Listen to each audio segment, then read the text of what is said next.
What's up, guys? Welcome back to my channel. So I'm here today to talk about The Real Housewives of New York City, Season 14, Episode 11, The Case of the Missing Phone. So be sure to like, comment, subscribe, and let's jump right on into it. So we continue with Ubah versus Erin. It's really getting heated because remember, Ubah just snatched Erin's glasses off.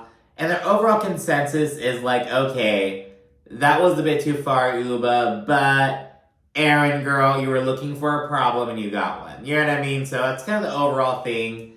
And yeah, it's getting heated. Ubah, she says she's going to keep Erin's glasses for 45 minutes because that's the amount of time that Erin had her phone.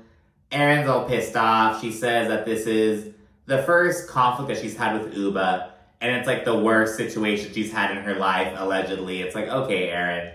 So yeah, she gets emotional and shit. She's like, it's not right to do that. I believe Sai, she kind of tells Ubah, like, girl, really? Like, this is kind of getting, like, out of hand. And Ubah's like, nope, like, I'm doing this. Like, this is what's happening. And it's, you know, it is what it is. Very much like an eye for an eye kind of thing. They then split into two groups, kind of buggy over to this little rum shack.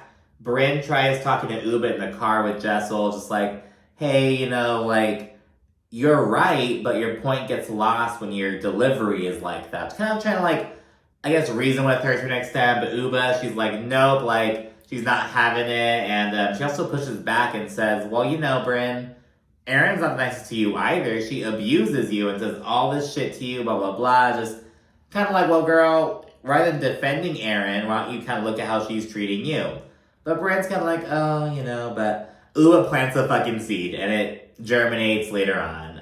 They then roll up to the bar, and Sai, she goes behind and relives her bartending days. She shares that she was a bartender in the city for 10 years. It was so much fun, all that stuff. And yeah, the timer goes off on Ubah's phone a little bit afterwards. She gives Erin her glasses back, and Erin's pissed off. She tells Jenna, like, someone else has to grab, like, those glasses have to go to someone else's hands before they go to mine. Like I don't want to take shit from Ubah right now, so Jenna grabs them, gives them to Erin, which that was just so weird of Erin. It's like, Erin, take your fucking glasses back. She's like, those glasses have to go to someone else's hand before mine. It's like, girl, if y'all shut the fuck up and pick your glasses up off the table, you know what I mean? But she puts them on. She then tells Ubah, you know, rather than popping off on me, why don't you talk to me like a normal friend? But Ubah pushes back. She's like, don't tell me what to do. Just more conflict. This conflict goes on throughout the episode. Ubah says that Erin's a spoiled brat and points out that she's abused Brynn before revealing that Erin called her a social climber 3 months earlier.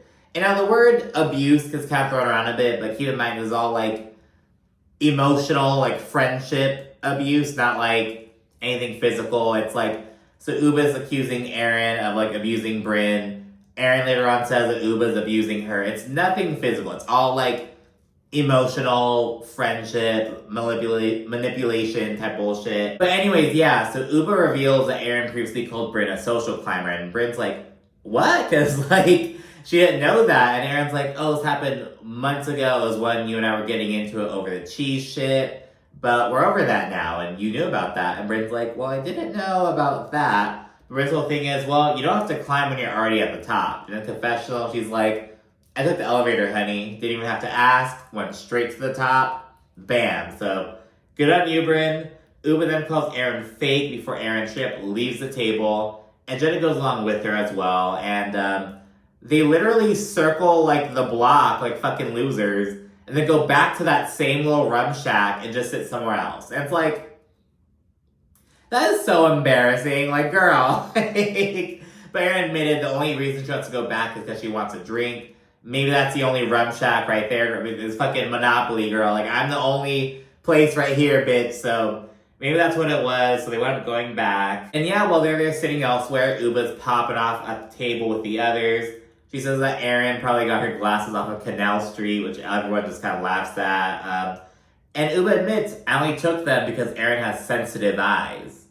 And I'm like, that's worse, girl. Like, you're admitting you wanted her, like, if I would want to be dramatic, I'm like, you're admitting you want to, like, harm her, but on the other end of the spectrum, it's like, okay, you want to cause her discomfort. You want to cause her inconvenience. You don't want her to go blind, but you just want her to, like, have to be, like, annoyed and having to, like, you know what I mean? But I don't know. And well, I mean, Erin wasn't the one driving. Jenna was driving. It's like, well, what if Erin had wanted to drive? Like, she couldn't then because she didn't have her glasses. But I don't know, girl. I was like, Ubah, like, you couldn't get that to yourself, girl. While sitting down, Erin says that she's upset that no one aside from Jenna is, like, coming to check on her or anything. The other ladies literally start fucking limboing, having the time of their life, all this shit to make friends with some stranger. And it's like these back and forth kind of scenes between, like, Erin and Jenna just kind of sitting there. They're like, the other ladies have this big old fun time with music playing. Then, like, Erin and Jenna. Jenna's like, oh, like, Jenna's watching the ladies and kind of, like, narrating a little bit, but Erin's just, like, irritated in her own world almost. I feel bad for Jenna almost. She wants to be there having fun. But yeah, they wound up playing Connect 4 for a little bit. Like, oh yeah, it's a great game. Girl, oh my, like, they're putting those big Connect 4s too that you see, like, at, like, parks, at public events and shit like that. Like, oh my gosh, it was just so funny, because just like the juxtaposition and like the difference of like the experiences and whatnot. The women then reconvene and prepare to head out, but not before Jenna shares that this one drunk lady thought that Bryn was her daughter. Then pull up to the restaurant. Erin goes to change, and while she's away from the table, Jessel brings up how Erin was like stirring shit between her and Jenna, like on the trip as well. Just basically kind of going in about like, okay, Ubah has an issue with her, and Ubah saying that Bryn's had an issue with her. I've had an issue with her, and she's had an issue with her too. Like, girl, hey, what the fuck? It's almost like Sai's the only one who like has Erin's back, but Sai is awfully mum about everything. She's almost trying to like stay out of it. You know, she doesn't want to like, okay, Erin, she's acknowledging Erin's facing some bullshit, but you know, she doesn't want to get in it at the risk of like being involved. You know what I mean? So. But yeah, that goes down, and once Erin returns, Sai calls for everyone to get along because she has to go to the restroom. So she straight up says, okay, Ubah, Erin, please don't fight, you know, and she leaves. Right when she leaves, Ubah starts kind of like subtweeting Erin, almost kind of like talking about the situation without addressing her, saying her name, and Erin just irritates. She doesn't engage at all. She pulls a Meredith Marks. She just like, I'm disengaging. She pulls out her phone and calls like an Uber for like another buggy or whatever to drive her back to the villa, and that's what she does. She's like, I'm over this shit. In the confessional, Jenna says that she gets Erin, and she confirms that Ubah is super sweet until she isn't. I see a moment earlier this season that what didn't make the camera for whatever reason. I don't know if this was when Lizzie Savetsky was on the show, maybe that's why it was cut, but at any rate, they were having an event at Jenna's house, and Ubah was rolling up. And Ubah was like, oh, your assistant told me to come, like invited me, but they didn't say that cameras were going to be here. So if I'm going to be invited somewhere, you have to tell me if cameras are going to be here. So I know to do my hair and makeup. I feel like I'm caught off guard. Like, Ubah wasn't really going that in, but she was kind of being firm with, I was going to say Jessel, no, with Jenna. She was being firm with Jenna about like, hey, like, you need to like let me know about this in the future. So that wasn't really her popping off, but the whole, she's so sweet until she isn't. That's like really how shit goes though. You know what I mean? It's like, hey, I'm gonna go out of my way, be super sweet to like, you know, make shit happen. But if you're not gonna reciprocate, you're gonna be an asshole, well, bitch, it's on. You know what I mean? It's like, isn't that not how life works? Like, yeah, I'm gonna be super sweet, super polite, super like go out of my way to help you out. But if you're like short and shady and like an asshole with me, bitch, you're gonna give the same energy back. You know what I mean? Whereas if you're polite and like sweet, you're gonna get that same energy back. You know, it goes both ways. So I don't know the whole like she's so sweet until she isn't. Well, I mean, that's how it goes. Like people, I don't know, girl. Like I don't know. Like I just really feel like that's human nature. And yeah, at that point at the table, Ubah says that she's tired of the angry black woman narrative, and Sai agrees with the sentiment. She says she gets where she's coming from, but Sai says that she does not think that this is a factor in this situation. Because again, the overall consensus is like Erin was kind of pulling some bullshit with Ubah. A lot of people took offense with like her, not really offense, but had an issue with Erin being like, oh, I was like so scared of Ubah when Ubah just wasn't looking at her. You know what I mean? Just very weird behavior, weird language to use in that situation. But hey, Ubah like invaded Erin's personal space, snatched her glasses, did it with honestly malicious intent. She said, I did it because she had sensitive eyes. It wasn't just like, oh, bitch, I'm thinking that. It was like, oh, you're just going to irritate you. But again, it might have just been just to cause irritation and annoyance. But, you know, whatever.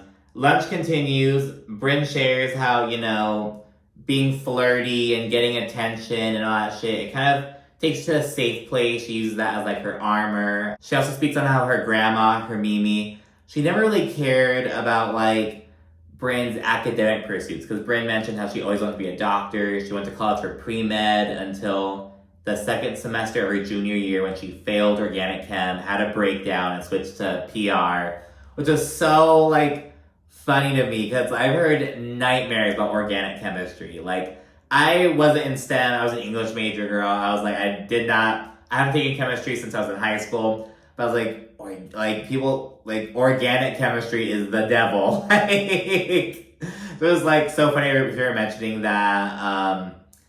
And yeah, just it's so funny to see like how shit works out, because Bryn was like, yeah, so I went to PR because I failed organic chemistry and I made this fucking amazing fucking career out of it, you know what I mean? So that's really awesome. And it, you know, because I majored in English with the intention of going to grad school, getting my master's, and teaching at community college. That was always like the plan. And I was in grad school. I was like, at the very end of my 2 years, I was almost done. I almost got my master's. I just had to finish my thesis. I was like over halfway done with it. And I finished one other class. I was like, finished this one essay. But I was just so checked out at that point. I was so over it. I was like, I don't like academia. I don't like the kind of like people I'm around, you know what I mean? And I pivoted to journalism. And I'm like so glad I made that switch. And it was just, and I didn't have like a catalyst like, oh, I failed this class. I was just like, I had like a spiritual awakening or something, like an epiphany, and was like, this is bullshit. I like ascended. I was like, what am I? So I was like, I'm over that bullshit. I was left academia and whatever the news writing, and that's where I'm still at. So it's just crazy how things work out. You make these pivots, you know what I mean? But anyways, that's a little detour.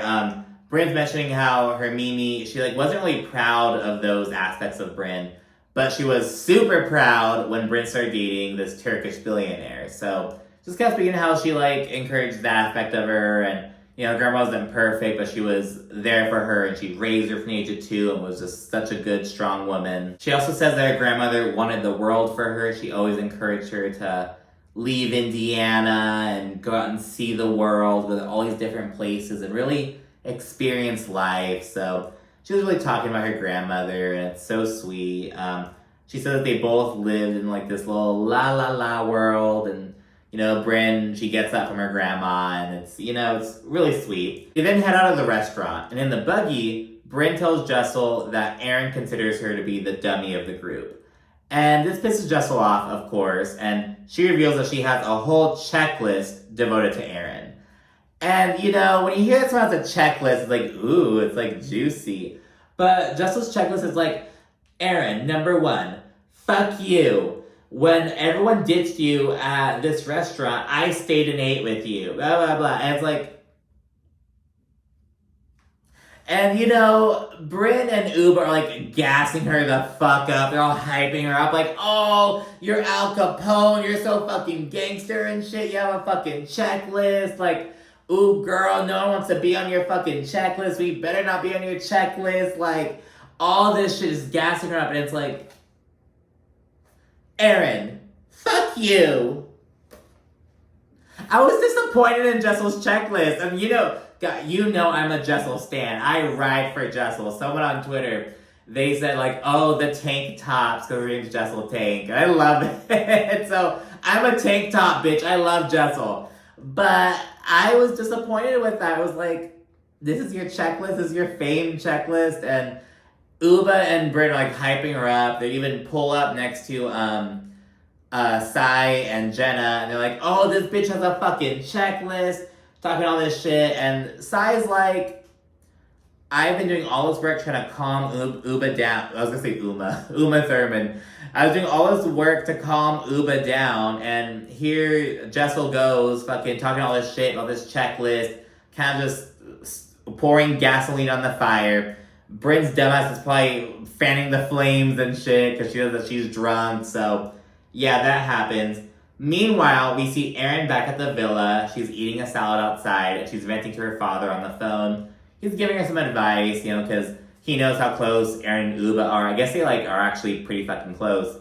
And he's like, just tell her, hey, I've been there for you, and, I feel like you shouldn't treat me this way as your friend. I don't feel like it's right. And he's like, don't overreact, just hear her out if she wants to talk to you, but just kind of giving her advice and whatnot. In a confessional, Erin says that she feels like she's back in 7th grade and that she's being bullied again. She gets emotional and recounts how she was relentlessly bullied for her long jaw. She has this one boy used to call her Long Jaw Silver, and after she says in the confessional, she has to pause, keep her composure. She's so emotional about it.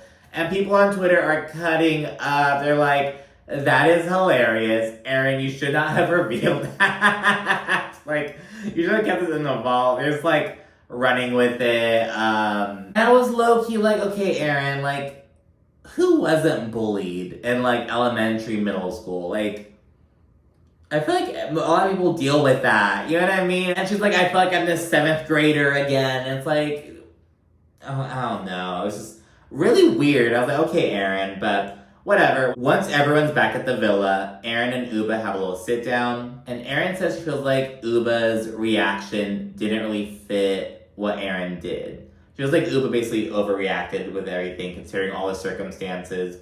She's like, you were mad that I took your phone, but I wasn't going to keep your phone all night. And I took your phone as a prank because you pushed me in the pool. Girl, what? And so Erin feels like Ubah just took things too far, essentially, and they start arguing before Ubah calls Erin a liar. Now, I don't know what exactly, prompted Ubah to call her a liar, but this pisses Erin off, and everyone's all eavesdropping and shit, ooh, what's going on? Our mom and dad still fighting? All that shit. Ubah, she's like, let me explain to you why I was so upset. She tries finding her phone to, presumably show her messages from her family, showing that they were worried about her and whatnot, even though her phone was gone for only 45 minutes. But she can't find her phone, which is just so fucking funny. Ubah doesn't want to talk until she has her phone and can show Erin the messages, but Erin's like, no, I don't want to wait anymore. I just want to talk, get this over with, nip it in the bud, and move on. And the conversation abruptly ends, and they really get nowhere. At that point, Erin goes inside to change into her bikini. There's a hot tub right there. She's like, all right, fuck it, I'm getting in the hot tub. Bryn finds Ubah's phone in the buggy, and it's like, damn, Ubah, she keeps leaving her phone in the fucking car. By the water, Ubah says that Erin goes in circles around everyone, and Bryn then says that Erin called her a slut, which Erin overhears and, just rejects. She's like, I never called you a slut. Bryn then says that Erin saying that Bryn was flirting with Abe wasn't a good look, and it fucked with her integrity. And it's like, Bryn, you were flirting with Abe. But to Bryn, she's like, no, I was just being playful. I was just being Bryn. I was just being that. I was doing my shtick. No, girl, you were flirting. Now, were you trying to have sex with Abe? No, I do not think you were. You were flirting, though. It's like, girl, get over your fucking skull. And also, Bryn's like, oh, Erin's situation with Ubah is one thing, but she's so weird to be, coming at me for that bullshit. Just making it about her. Almost like, okay, your thing with Ubah, that's child's play. That's light work. But the thing with me, that is so serious. Mind you, this is shit that's been, discussed, argued about, resolved, now coming back up again, bubbling up. Jessel jumps in as well. She brings up how Erin kind of, went off on her and shit like that.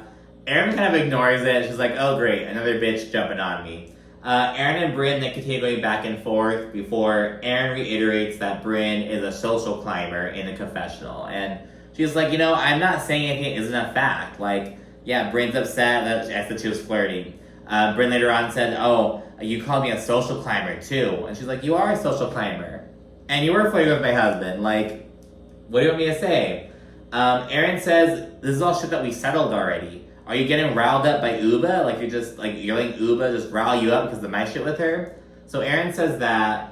Ubah kind of pushes back. She's like, no, like, I am not riling anyone up. This is just you and lying in the bed that you made, basically. Ubah also says that Erin is just the type of person to shit talk her friends. And this really pisses Erin off. She's like, shut up! She like yells and everything. There's big back and forth. Erin says that Ubah is such a bitch, and Ubah's like, no, you're a bitch, and it's coming back to you. So there's that whole situation. Sai says this feels like an ambush. That's all she says. She doesn't jump in at all, doesn't stick up for Erin, doesn't, check Brynn, doesn't do anything. Sai's just like, this feels like an ambush. Where is this fucking, girl? So yeah, Sai is just letting Erin hang out to dry. I wonder if Erin's gonna feel some way about that. Because yeah, everyone is jumping on Erin, and Sai's not really doing anything. In the confessional though, Sai acknowledges that Erin does seem to be the common denominator, and she does talk shit. Erin then says that Ubah is abusing her and just trying to drive her into the ground. She then has a whole, what do you want from me moment? And it reminded me of this little, side note. So back in high school, me and my friends had this, a thing where, if someone would be like, oh, if someone would call our name or whatever, oh, try to get our attention, what do you want from me? Sing the Adam Lambert song. So it's just our moms would call us and be like, what do you want from me? So, I don't know. But Erin, this kind of reminded me of that. But on a serious note, Erin has a whole moment. She's like, what do you want from me? What do you want me to do? It's just too much. She has a whole thing. Brynn on the side, she acknowledges, look, I definitely think Erin's a liar, but she's breaking down, and I don't want her to break down. So, yeah, Erin's at her fucking limit. In response, Brynn and Ubah just kind of switch to trying to comfort her. Again, I'm like, where is Sai? Sai is just not with it. She's like, I'm not in it. I'm staying the fuck out of it. Whatever. Afterwards, Ubah and Erin step aside to chat. Erin says that Ubah just went too far, and Ubah says that, I just know that I didn't turn anyone against you. Basically, Erin's like, I feel like you really put me through it. And Ubah's like, that may be true, but just know I didn't turn any of these bitches against you. They all had their own gripes with you. I think maybe with Brynn, I will argue that I feel like Ubah may have had a role in Brynn's situation, in the car. She's she does all this shit to you, blah, blah, blah. And granted, obviously Brynn still had some resentment towards Erin to, even be swayed. But, you know what I mean? I feel like Brynn was also kind of just, let's move on. But Ubah's like, well, hold on, girl. You're moving on, but she treats you like shit. Do you not realize that? And that's why Brynn's here, bringing up all this old stuff. So, yeah, Ubah then says that Erin is not a liar, but she is a shitster, and she does talk shit. And they wind up reconciling at the end of the day. The ladies then get ready for dinner. Jenna and Brynn have a moment. It's Brynn takes out the shower. She just has a towel on, her hair's all wet, and she goes to Jenna's room, and she opens the door, and Jenna's right there, just standing, like an alien serial killer, just just standing right there. And Brynn gets on her bed, she's throwing her wet hair around, and I'd be like, get your wet ass off my fucking bed. And Brynn acknowledges, she's I'm wet in more ways than one. And the producer asks Jenna, could you handle Brynn? I don't like that stuff. It's Brynn's giving, fake gay bitch, just trying to fuck. It's girl, shut up. It's I don't know. I think the fact that Jenna's even entertaining, can I handle Brynn? It's girl, I don't know. So yeah, that shit goes down. Erin and Jenna have a little moment. Jenna goes to kind of console Erin, because the whole time while Erin was in the hot seat, in the hot tub, Jenna was inside, working. So she missed all of it, basically. She heard some of it, though.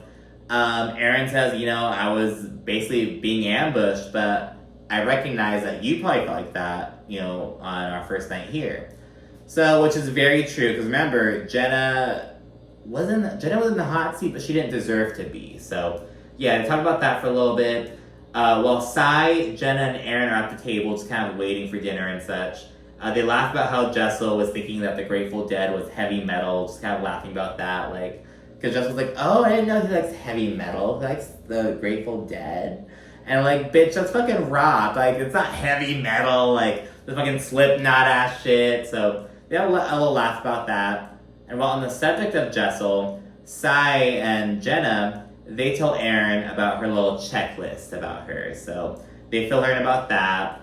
Bryn, Ubah, and Jessel then join the table, and ladies all kind of wind down the trip by reflecting on, like, their favorite outfit that other people wore and shit like that. Just kind of chit-chatting and reflecting. And that's the end of the Anguilla trip and the episode. So thank you so much for watching. Let me know your thoughts in the comment. Show a like and subscribe as well. Thanks again. Bye.